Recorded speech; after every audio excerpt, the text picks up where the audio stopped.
Hello guys, আমি SK চলে এসেছি আবার একটা নতুন ভিডিও নিয়ে তোমাদের সামনে। আজকের ভিডিওতে আমরা আলোচনা করে নিব লক্ষ্মী ভান্ডারের একটা বিশাল গুরুত্বপূর্ণ আপডেট নিয়ে। বন্ধুরা, আজকে লক্ষ্মী ভান্ডারের এত বড় গুরুত্বপূর্ণ আপডেট উঠে এসেছে যেটা তোমাদের সঙ্গে না শেয়ার করে থাকতেই পারলাম না। প্রথম আপডেটটা হচ্ছে লক্ষ্মী ভান্ডারের বাড়তি টাকা নিয়ে এবং দ্বিতীয় আপডেটটা হচ্ছে লক্ষ্মী ভান্ডারের টাকা ঢোকা নিয়ে। তো বন্ধুরা, আজকে এই দুটা বিষয়ে আমি আপনাদের সঙ্গে আলোচনা করব। তো বেশি দেরি না করে চলো শুরু করা যাক ভিডিওটা। তো বন্ধুরা, আপনারা হয়তো নিশ্চয়ই প্রতি মাসে একটা গুজব শুনতে থাকেন যে লক্ষ্মী ভান্ডারের টাকা নাকি বাড়তে চলেছে।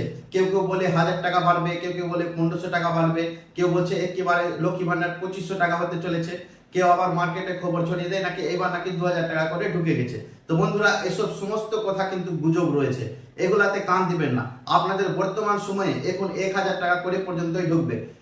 তবে আপনাদেরকে বলে দিই যে আমাদের ডিসেম্বর মাসে আমাদের মুখ্যমন্ত্রীর কিন্তু একটা বাজেট পেশ হবে। সেই বাজেটের মধ্যে আপনাদের 500 টাকা বাড়তে পারে। হ্যাঁ বন্ধুরা, বেশি না, 500 টাকা বাড়তে পারে, অর্থাৎ আপনাদের 1500 টাকা বাড়বে এবং যারা এসসি এসটি রয়েছে তাদের 300 টাকা বাড়বে, অর্থাৎ কেউ 1500 টাকা পাবে আর কেউ 1800 টাকা পাবে। এটাই কিন্তু বাড়তে পারে, এটা একটা সূত্রের খবর রয়েছে। দ্বিতীয় বিষয়টা গুরুত্বপূর্ণ আপডেট উঠে এসেছে, সেই জিনিসটা আমি আপনাদেরকে মোবাইল স্ক্রিনে দেখাচ্ছি।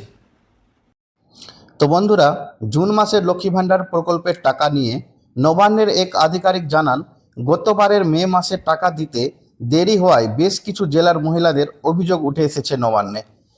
এমনকি টাকা দেরিতে আসায় দিদিকে হেল্পলাইন নাম্বারে ফোনও করেছিলেন অনেক উপভোক্তা, যা সরাসরি মুখ্যমন্ত্রীর কানে পৌঁছানোর পর মুখ্যমন্ত্রী মমতা বন্দ্যোপাধ্যায় সাফ জানিয়ে দেন যেন পরবর্তী কোনো মাসে মহিলাদের টাকা দিতে দেরি না হয়।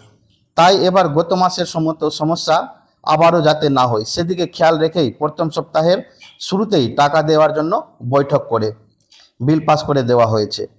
কিন্তু 1 তারিখে রবিবার পড়ে যাওয়ার কারণে টাকা 2 তারিখ থেকে দেওয়া শুরু হয়ে গেছিল। ইতিমধ্যেই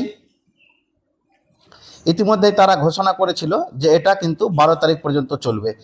এই কিন্তু সমস্যাটা বন্ধুরা, যে 9টা জেলার মধ্যে এখনও কিন্তু লক্ষ্মী ভাণ্ডারের টাকা দিতে বাকি রয়েছে।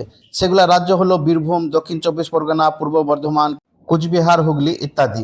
এই 9টি জেলায় প্রধান অভিযোগগুলো এসেছিল। বর্তমানে মহিলাদের লক্ষ্মী ভাণ্ডারের টাকা 10 তারিখে ঢুকবে। আপনাদেরকে ভিডিওটা ভালো লেগে হবে বন্ধুরা, যদি আমার ভিডিওটা ভালো লেগে থাকে তাহলে আমার চ্যানেলটিকে সাবস্ক্রাইব করে দিন এবং লাইক শেয়ার করতে ভুলবেন না। লাইকটা তো অবশ্যই করবেন।